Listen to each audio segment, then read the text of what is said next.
저는 늘 책으로 보고 말로만 들었어요. 근데 이제 우리 다민이가 시카고에서 공부할 때 성경에는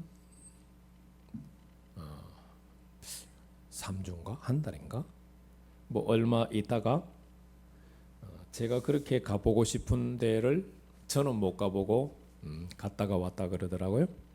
시카고 근교에 가면은 윌로우 크릭 커뮤니티 처치가 있습니다. 빌 하이벨스 목사님이 계시는데 오늘은 그 이야기를 하려고 하는 것은 아니고요. 거기에 빌 하이벨스 목사님하고 동역하시는 조지 바너라고 하는 미래성장 연구소 원장님이 계십니다. 우리가 아는 그 실험관 램프 속의 개구리 이야기가 맨 처음 언급된 것이 누구로부터인지는 잘 모르겠어요. 그런데 시험관 속에 이제 램프에 불을 켜놓고 시원해 하는 개구리 이야기를 온 세상에 드러낸 사람들이 누구냐 하면은 바로 조지 바너 연구소입니다. 그 개구리 이야기를 이제 조금 하면 오늘 설교는 짧게 할 겁니다. 개구리 이야기를 좀 하면 개구리가 시원한 램프 속에 들어가 가지고 시원하다. 램프에 그 실험관 속에 들어가서 이 램프에 불을 붙이기 전에 계속 너무 시원했어요. 그러니까 개구리는 계속해서 불을 붙였는데도 불구하고 미지근해져도 시원하다. 조금 따뜻해져도 시원하다. 자기 살이 익어 들어가는데도 시원하다가 하다가 죽었어요. 그 이야기를 이제 교회에 빗댄 거죠. 교회가 안전하다. 성도가 나는 괜찮아. 그러다가 어떻게 돼요? 결과적으로는 마귀 새끼 밥이 되는 거예요. 그거를 이제 조지 바너 성장 연구소에서 온 세계에 알린 거죠. 오늘 이제 무슨 말씀을 드리려고 하느냐면 예수를 그리스도로 믿으면, 예수님을 구세주로 믿으면, 예수님의 십자가 죽으심과 부활을 믿으면 모든 죄를 용서받습니다 라고 하는 이 메시지도 램프의 불에 의해서 시원하다 하다가 죽어가는 개구리 꼴이 될 수 있어요. 우리는 너무 익숙한 말씀이잖아요. 예수님의 십자가 죽으심과 부활이 내 죄를 용서해 주신다. 그게 잘못된 거 아니죠. 접근 방법이 그거는 지식적인 것에 머물러 있어요. 우리의 생활 속으로 그 정의가 내려오지 못했다는 이야기죠. 예수님의 십자가 죽으심과 부활을 믿으면 내 죄를 용서해 주시는 하나님의 계획으로 믿으면 내 죄가 용서를 받는다. 그것이 틀린 말은 아니지만 우리의 실제 생활 속에서는 부족한 정의라고 말할 수 있어요. 특히 바울이 로마서에서 이야기하고 있는 것과는 어떻게 보면은 방향이 전혀 다르다고 말할 수 있어요. 바울은 십자가에 죽으신 예수 그리스도, 다시 살아나신 예수 그리스도가 그분을 믿으면 내 모든 죄가 용서받는다 이렇게 이야기하는 것이 아니고 오늘 전혀 다른 각도에서 이야기를 하고 있어요. 우리가 그 두 가지 중에 두 가지 이야기를 두 가지 측면에서 하고 있는데 한 가지는 지난 주일에 생각을 했던 말씀이에요. 7절 말씀. 7절 말씀을 시작하면서 인언이라고 하는 단어로 시작하는데 그것은 1절부터 6절 말씀을 받고 있는 단어죠. 그리스도인은 죄에 대해서 죽은 사람들이에요. 그리스도인들은 죄의 몸에 대해서 죽은 사람들이에요. 죄의 몸이라고 하는 말은 죄가 우리를 지배하고 있어요. 생각을 통해서 지배하고 있고 감정을 통해서 지배하고 있고 우리의 의지와 삶을 통해서 지배하고 있어요. 그런데 그리스도인은 누구냐? 그 죄에 대해서 죽은 사람들이에요. 그래서 시작하는 말이 인언이라고 하는 말로 7절 말씀이 시작을 해요. 다시 한번 여러분들에게 상기를 시키면요. 우리는 지금까지 어떻게 들어왔느냐? 예수님의 십자가 죽으심과 부활을 믿는 자는 죄 용서를 받았다 혹은 받는다라고 배워왔어요. 그런데 바울은 지금 그렇게 우리한테 접근하는 것이 아니고 너희 몸을 죄가 지배하고 있는데 너희 몸이 그 죄에 대해서 죽은 자여야 된다. 그러면 어떻게 돼요? 7절 말씀 보면 이는 죽은 자가 다시 말하면 몸을 지배하고 있는 죄에 대해서 죽은 자가 어떻게 돼요? 죄에서 벗어나는 자가 된다. 완전히 다른 접근이죠. 우리는 예수 믿으면 죄 용서 받는다라고 했는데 바울은 지금 뭐라고 얘기해요? 너희 몸을 지배하고 있는 죄에 대해서 죽으면 죄에서부터 벗어난다는 이야기를 하고 있는 거예요. 우리는 예수 믿으면 모든 죄를 용서받는다라고 하고 믿었는데 생각도 옛날 생각 대부분 하고 있고요. 삶도 옛날 삶을 거의 대부분 살아 있어요. 뭐만 달라졌느냐? 교회 나오는 것만 달라졌어요. 교회 나오는 것만 달라졌지 생각하는 것이나 살아가는 삶은 거의 달라진 것이 없어요. 여전히 나쁜 생각해요. 여전히 악한 생각해요. 여전히 죄가 우리의 몸을 지배하고 있는 상태예요. 그런데 지금 바울은 로마서 6장에서 전혀 다른 접근을 하고 있어요. 죄에 대해서 죽은 자가 죄 용서를 받은 자다. 몸을 지배하고 있는 죄에서부터 벗어난 자가 죄 용서함을 받은 자다. 바울은 전혀 지금 다른 접근을 하고 있는 거예요. 우리가 오늘날 정말 죄 용서함을 받은 자가 되려면 어떤 정의를 취해야 되느냐 하면 바울이 하고 있는 정의를 취해야 됩니다. 내 몸을 지배하고 있는 죄, 그걸 죽여야 돼요. 내 생각을 지배하고 있고 내 마음을 지배하고 있고 내 삶을 지배하고 있는 죄를 죽여서 그 죄에서부터 벗어나야 돼요. 그래서 7절 말씀 하반절에 뭐라고 표현합니까? 의를 얻었다. 완료형이잖아요. 의를 얻었다. 완료형이에요. 그러니까 이런 이야기죠. 지난주에도 말씀드렸지만 예수 그리스도의 십자가 죽으심과 부활을 믿으면 모든 죄를 용서받았습니다. 혹은 용서받습니다. 라고 하는 것은 내가 할 게 없어요. 왜? 우리는 이미 예수님의 십자가 죽으심과 부활을 열심히 믿고 있으니까요. 그런데 지금 바울이 하는 이야기는 그렇게 해서는 죄가 용서되지 않습니다. 어떻게 해야 죄가 용서되느냐? 내 몸을 지배하고 있는 죄에 대해서 내가 죽어야 됩니다. 그래야 죄에서부터 벗어나는 겁니다. 그래서 죽은 자가라고 하는 말이 내가 죄를 죽여야지, 죄에 대해서 내가 죽어야지 죄는 안 죽어요. 죄는 여전히 살아있어요. 내 생각 속에 살아있고 내 삶 속에도 죄는 여전히 살아있어요. 내 생각이 죄에 대해서 죽어야 되고 내 감정이 죄에 대해서 죽어야 되고 내 의지가 죄에 대해서 죽어야 돼요. 이렇게 설명할 수 있죠. 예수 그리스도의 십자가 죽으심과 부활을 믿기 전에는 우리가 죄에 대해서 죽을 수가 없어요. 예수 그리스도의 십자가 죽으심과 부활을 믿자 하나님이 우리에게 주신 은혜 중에 은혜가 뭐냐 하면 나를 지배하고 있는 죄에 대해서 내가 죽을 수 있도록 힘을 주신 거예요. 이제 그 힘은 내가 사용하느냐 안 하느냐는 것은 그건 나한테 달렸어요. 그래서 죽은 자가 주체가 누구냐 하면은 7절에 죽은 자의 주체가 누구냐 하면은 나예요.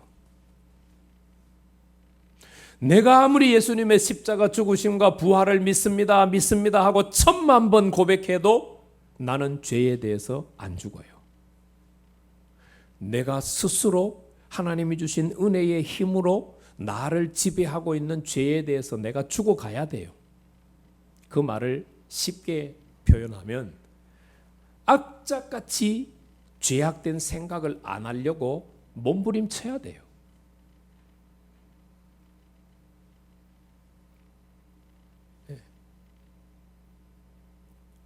그냥 생각나는 대로 죄를 짓고 마음 감정 상한 대로 죄를 짓고 그게 아니고 내 온 힘을 동원해서 죄가 나를 지배하지 못하도록 거부해야 돼요. 그럴 때 어떤 역사가 일어나느냐 하면은 죄에서 벗어나는 역사가 일어나요. 그게 뭐냐? 죄 용서를 받는 거예요. 그래서 요한일서 1장 9절 말씀 한때 여러 차례 한 거 기억하시죠? 만일 우리가 우리 죄를 자백하면 가정법 구문이에요. 자백하면 어떻게 돼요? 하나님이 우리 죄를 사해 주시고 하나님이 우리를 불의해서 돌이켜 주세요. 그런데 자백하지 않으면 하나님이 우리 죄를 사해 주지 않아요. 우리를 불의에서부터 돌이키도록 안 해주세요. 성경은요, 복음서나 바울의 서신이나 같은 맥락이에요.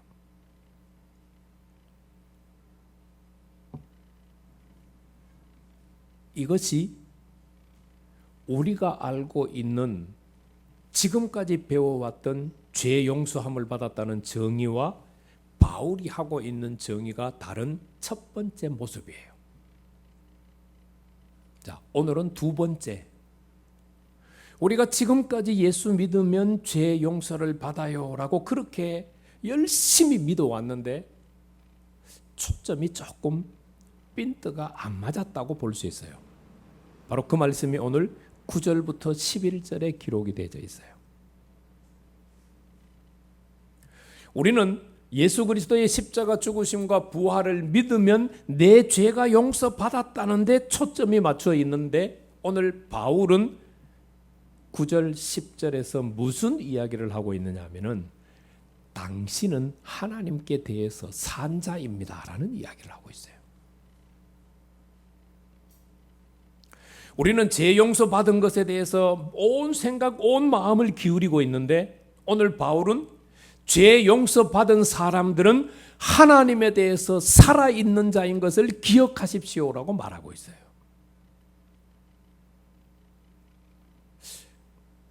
어떻게 하는 것이 하나님에 대해서 살아있는 자가 될 수 있을까요? 어떻게 사는 것이 하나님에 대해서 산 자가 될 수 있을까요? 12절, 13절, 14절이 바로 그 이야기를 해주고 있어요. 누가 어떻게 사는 것이 하나님에 대해서 사는 자인가? 그 이야기를 하고 있어요.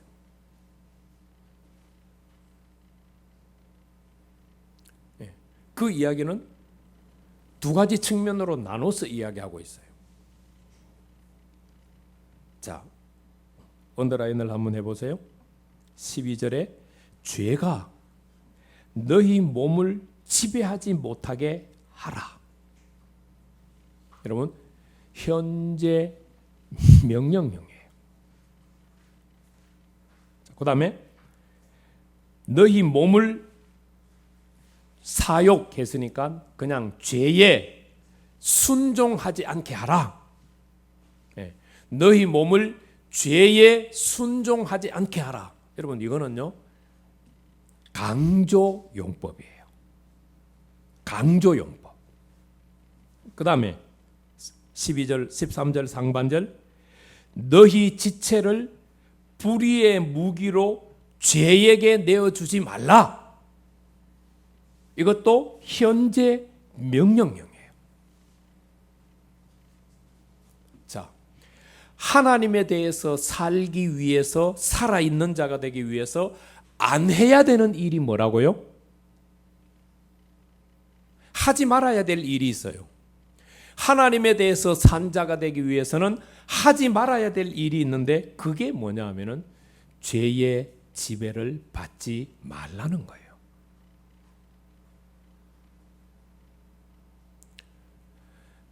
수만 번 예수 믿는다고 고백을 해도 내가 여전히 죄의 지배를 받고 있으면 그 수만 번 고백한 것은 아무 소용이 없어요.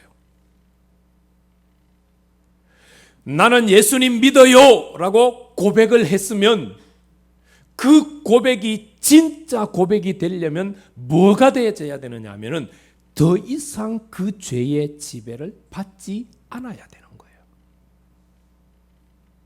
이것이 뭐예요? 하나님에 대해서 살아있는 첫 번째 모습이에요. 그런데 여러분 제가 시제 이야기를 잠깐 했잖아요. 자, 죄가 너희 몸을 지배하지 못하게 해라. 너희 몸을 죄의 지배 가운데 주지 마라. 너희 지체를 불의의 무기로 주지 말라. 이것이 전부 우리가 지금 해야 될 일이에요. 지금 해야 될 일. 잠시 후에 해야 될 일이 아니고 지금 해야 될 일이에요. 지금. 그런데 거의 대부분의 그리스도인들은 지금 무슨 일을 하나요? 자기가 하고 싶은 대로 생각해요. 자기가 말하고 싶은 대로 말해요. 즉 자기가 살고 싶은 대로 살아요. 지금 나를 죄로 인해서 죄로부터 떼내고 있지 않기 때문에, 죄에서부터 나를 분리시키지 않고 있기 때문에 내일 가도 똑같은 삶이 이어지는 거예요. 그래서 지금 교회 모습을 보세요. 그리스도인의 모습을 보세요. 저도 지금까지는 그래 왔어요. 똑같아요. 전혀 다르지 않았어요. 제가 설교할 때마다 말씀드리잖아요. 제가 변한 게 별로 없다고 이야기하니까 우리 두 따님께서 딸들이 아니 아빠 변한 거 많다고, 앞으로는 변한 거 없다고 얘기하지 말고 변한 거 많다고 이야기하래요 저보고. 자 여러분 다시 한번요. 내가 지금 나를 죄로부터 떼내고 있지 않는데, 내가 지금 죄로부터 나를 분리시키고 있지 않는데 내일 가서 내가 죄로부터 떨어진 모습을 보일 수 있을까요? 그건 불가능합니다. 내가 예수 그리스도의 십자가 죽으심과 부활을 믿습니다라고 10,000번 고백을 해도 내가 실제 삶 속에서 죄로부터 나를 떼내지 않고 죄로부터 나를 분리시키지 않으면 그 고백은 소용이 없어요. 자 여러분 14절 말씀 보세요. 죄가 너희를 주장하지 못하리니, 못한다. 시제가 뭘까요? 네, 미래 시제입니다. 이게 과거 시제도 아니고 현재 시제도 아니에요. 죄가 너희를 주장하지 못한다는 것은 미래 시제예요. 그러니까 무슨 이야기예요? 앞에 있는 12절과 13절을 연결시켜서 해보면 내가 오늘 죄에서부터 나를 떼내고 죄에서부터 나를 분리시키면 내일 어떻게 될 가능성이 있어요? 내가 죄에서부터 떠난 사람이 될 가능성이 있는 거예요. 성경의 시제는요 정말 완벽합니다. 우리가 생각하는 것처럼 그렇게 어물어물 안 넘어갑니다. 대충 이야기하지 않습니다. 오늘 나의 행동이 죄에 대해서 죽은 행동이 돼야 되고, 오늘 나의 행동이 죄를 짓지 않으려고 애를 쓴 행동이 돼야 되고, 오늘 나의 행동이 죄로부터 멀어진 행동이 돼야 내일 죄가 나를 주장하지 못할 수가 있어요. 그래서 12절 13절에서 죄에 대해서 죽어야 됩니다. 불의의 무기로 내 몸을 들여서는 안 됩니다. 그러고 난 다음에 14절에서 죄가 너희를 주장하지 못하는 것은 현재가 아니고 미래예요, 미래. 오늘 내가 그와 같은 삶을 살았을 때 내일 동일한 죄가 나를 주장하지 않을 수 있어요. 그런데 내가 오늘 죄에서부터 벗어나는 삶을 살지 못하면 내일 또 여전히 그 죄의 지배를 받고 살 수밖에 없어요.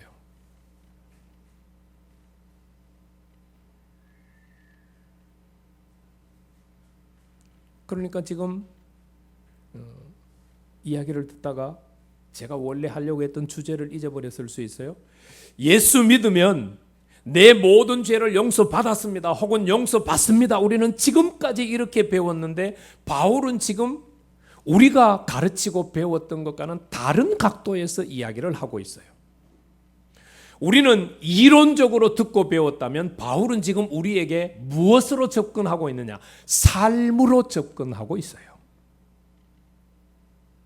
당신이 예수를 믿습니까?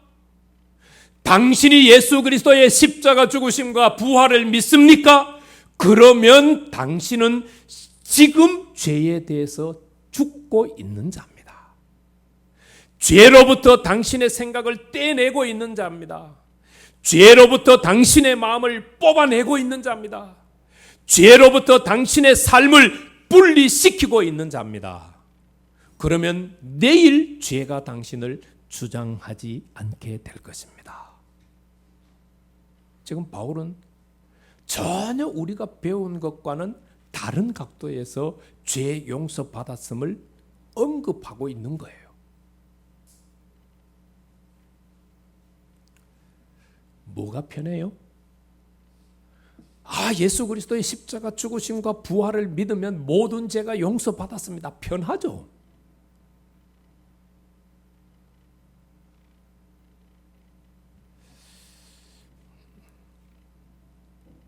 자, 내가 편한 길을 왔는데 그냥 가정에서 내가 죽어서 주님 앞에 갔더니만 주님이 너가 너무 더러워서 나는 너를 못 받겠다. 그러면 어떡하죠?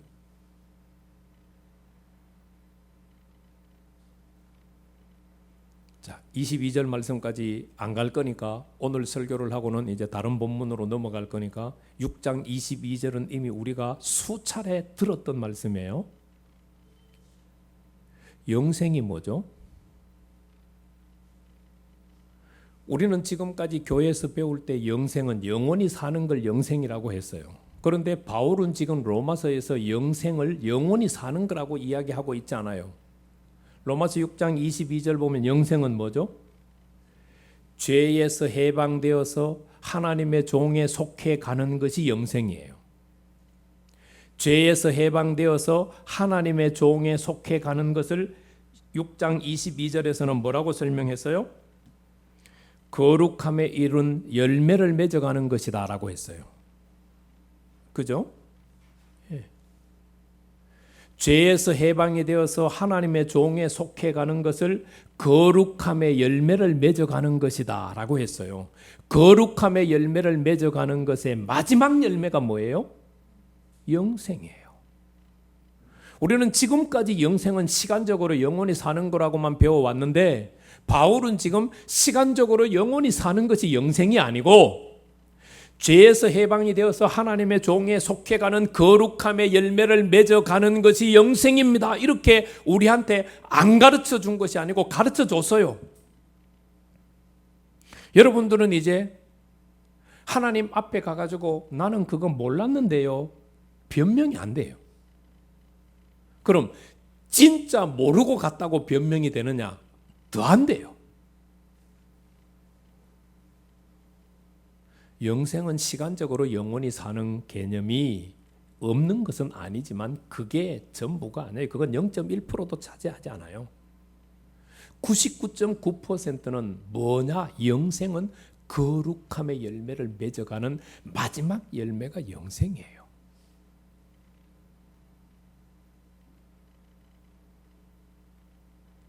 그러니까 바울은 예수 믿으세요? 예. 죄 용서 받으셨어요? 예. 어떻게요? 우리는 없어요. 현대 교회는 없어요.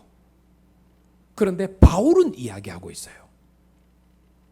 당신이 죄 용서 받은 것을 어떻게 알 수 있죠? 예. 내 생각을 죄에서부터 끄집어내는 거예요. 내 마음을 죄에서부터 분리시켜내는 거예요. 내 삶을 죄악된 삶에서부터 뽑아내는 거예요. 그렇게 오늘 하루를 살고 내일 하루를 살고 일주일을 살고 한 달을 살고 1년을 살다가 보면 14절 말씀이 이루어지는 거예요. 죄가 너를 주장하지 못하게 될 것이다. 너무 분명하잖아요. 너무 분명한데 제가 오늘 또 아침에 교회 와가지고 오늘 또 부드럽고 유하고 여러분들의 마음을 기쁘게 해주는 설교가 아닌데 언제까지 해야 되지? 이런 생각을 제가 오늘 아침에도 교회 와가지고 했어요.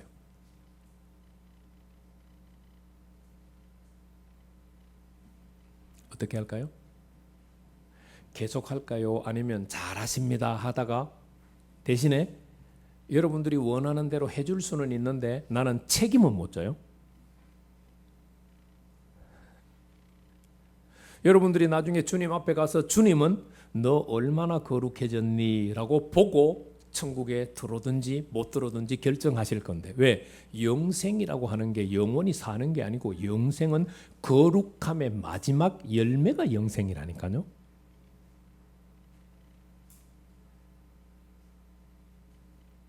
우리는 예수 믿으면 무조건 영생 얻는다고 생각을 했는데 예수 믿고 난 다음에 영생을 얻기까지 저와 여러분들이 해야 될 일이 무지하게 많아요. 그게 뭐예요?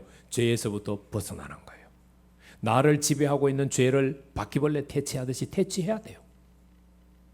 그 퇴치 방법이 지금까지 계속 설교했잖아요. 뭐라고요? 회개하셔야 된다고. 회개하셔야 된다고. 자, 지금 초점을 제가 지금 이야기하고 있어요. 예수 믿으면 모든 죄를 용서받았습니다. 혹은 용서받습니다. 우리는 이렇게 배워왔는데 성경은 뭐라고 얘기한다고요? 바울은 뭐라고 얘기한다고요? 죄를 짓지 마. 자, 죄를 짓지만은 하지 말라는 거예요. 그 다음에 열심히 해. 뭐를 열심히 해야 돼요? 하나님에 대해서 살아있는 삶을 열심히 살래요. 그래서 지금 뭐라고 얘기했어요? 13절 하반절 말씀에 하나님께 너희 자신을 드려라. 그리고 너희 자신을 의의 무기로 하나님 앞에 드려라. 이거를 다른 말로 표현하면 무슨 얘기예요?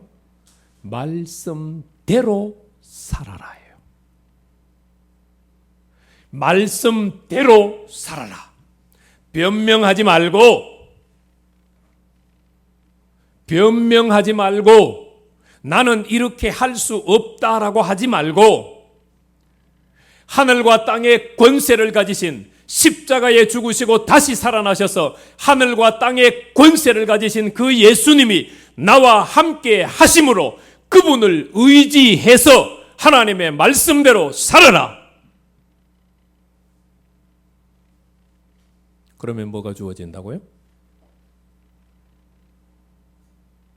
죄가 우리를 주관하지 못해요. 하나님의 말씀대로 살면 죄가 나를 주관할 수가 없어요. 내가 하나님의 말씀대로 안 살기 때문에 살려고 발버둥 치지 않기 때문에 죄가 나를 주관하는 거예요.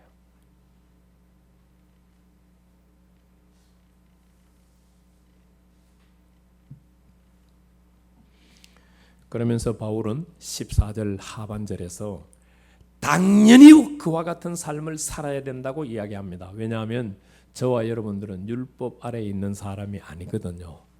은혜 아래에 있는 사람들이에요. 율법 아래에 있을 때는 율법은 우리를 죄를 깨닫게 해주는 기능만 있지 우리가 죄로부터 벗어날 수 있는 기능은 율법은 못해요.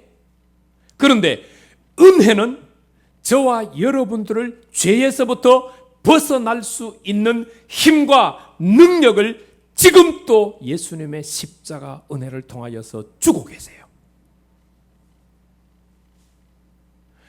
은혜 아래 있는 사람들은 예수님의 십자가 죽으심과 부활의 은혜를 지금 또 하나님께로부터 받고 있기 때문에 당연히 뭐 해야 된다고요? 죄에서부터 떠나는 삶을 살아야 돼요. 부정적으로 말하면 죄에서부터 떠나는 삶을 살아야 되고 보다 적극적으로 말하면 하나님의 말씀대로 살아야 돼요.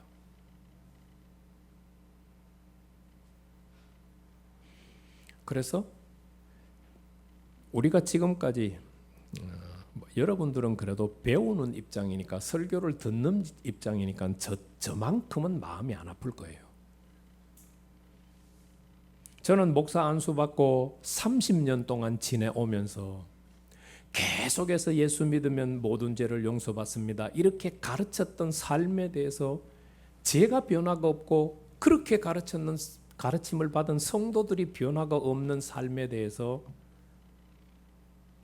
고민하다가 지금 이 자리까지 왔어요. 그리고 너무 부끄러워요. 성경에 기록된 말씀이 있는데 왜 이 말씀은 깨닫지 못하고 엉터리로 배워가지고 엉터리로 배운 것을 왜 가르쳤는지 모르겠어요.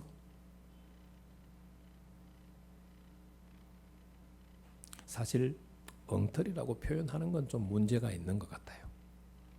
이렇게 표현해야 되겠죠. 예수 그리스도의 십자가 죽으심과 부활을 믿으면 내 죄를 용서해 주시는 사건으로 믿으면 여러분들의 죄가 용서받습니다. 그리고 해야 될 일이 있습니다. 이렇게 가르쳤어야 되죠. 주님의 십자가 사건 없이는 저와 여러분들이 죄에 대해서 죽을 수 없으니까요. 주님의 십자가 사건 없이는 저와 여러분들이 죄에서부터 떠날 수가 없어요. 하나님의 말씀대로 살 수가 없어요. 십자가 사건의 은혜가 나에게 주어졌기 때문에 죄에서부터 떠날 수가 있고 하나님의 말씀대로 살 수가 있는 거예요.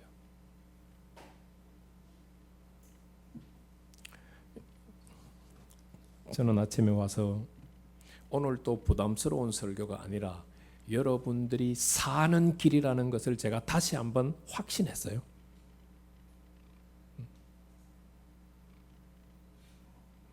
따라해 봅니다. 대충 안 가겠습니다. 적당한 대로 안 갈게요. 예. 완전한 길이 있으면 그 길을 가야 되는 것, 힘들고 어렵더라도 그 길을 가야 되는 것 당연한 길 아닐까요? 왜 대충 가야 합니까? 모를 때 대충 가는 거지. 여러분, 이 바울의 설교하고 있는 썼는 이 말씀들이 그 당시에 가장 초보 그리스도인들을 향하여서 쓴 말씀이거든요. 우리는 로마서가 굉장히 어렵다고 이야기하는데 로마서가 굉장히 어려운 책이 아니고 그 당시에 따라합니다. 초짜 그리스도인들에게 쓴 말이다. 이 말이 왜 어려워야 돼요? 이 말을 어렵게 만든 것은 학자들이에요. 신학자들이에요. 우리가 이 로마서를 빨리 알고 어디로 돌아와야 돼요? 예수님이 직접 하신 말씀으로 돌아와야 돼요. 한번 따라해 봅니다. 너희 의가 바꾸어서 너희 삶이 서기관과 바리새인보다 낫지 아니하면 결단코 천국에 못 들어간다. 이건 예수님이 직접 하신 말씀이에요. 서신서에서 믿음으로 구원받는다고 하는 말은 초자 그리스도인들을 향해서 하는 말씀이에요. 그런데 우리는 아직 초자도 제대로 모르고 있으니까 어떻게 해요? 여러분들은 그래도 좀 나아요. 저는 목사 안수 받고 30년이 지나왔는데도 아직도 초자의 말씀도 제대로 모르고, 지난 2월달 3월달에 2달 동안 앉아서 로마서 책 쓰면서 그때서야 깨달았다니까요.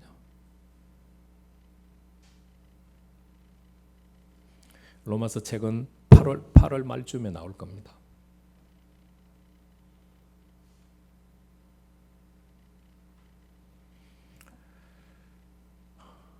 불완전한 길을 가지 마시고 완전한 길을 가기를 축복합니다. 예, 정말입니다. 힘들고 어려워도 나중에 가서 낭패당하면 안 되잖아요.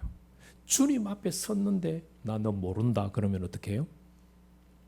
그건 해결책이 없어요. 마태복음 7장에 보세요.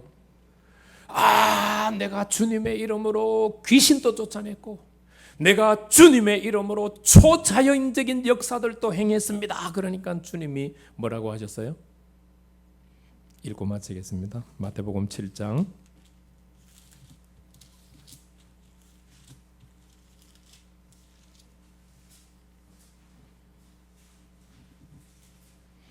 22절 23절 두 절 말씀만 읽겠습니다. 시작.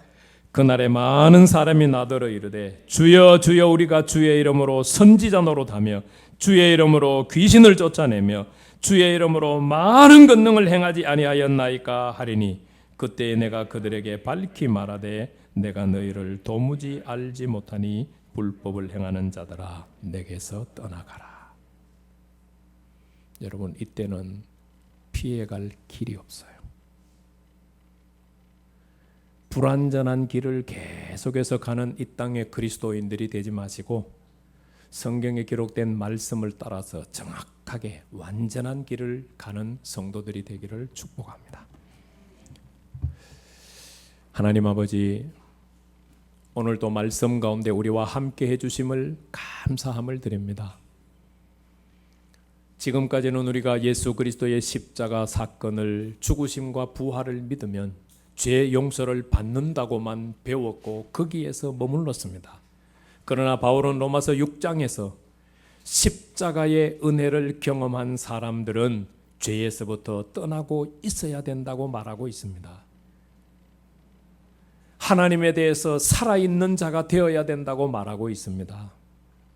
하나님, 은혜 아래 있는 자가 어떻게 죄 아래 있는 자처럼 살아갈 수 있겠습니까?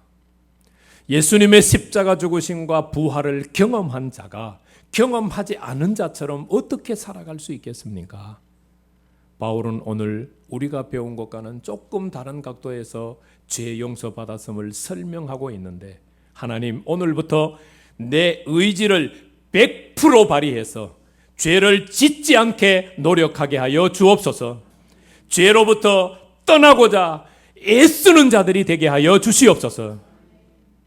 그래서 오늘 하루를 살고 일주일을 살고 한 달을 살고 나를 돌아보았을 때 죄에서부터 벗어난 열매를 맺은 모습이 내가 보게 하여 주옵소서. 거룩한 열매를 맺는 마지막 열매가 영생이라고 했는데 이 영생의 열매를 계속해서 맺어가는 온 성도님들 되게 하여 주시옵소서. 이제는 예수 그리스도의 은혜와 하나님의 사랑하심과 성령의 교통하심이 오늘 말씀을 듣고 마음속에 결단하는 심령 가운데 이제로부터 영원토록 함께 있을지어다. 아멘.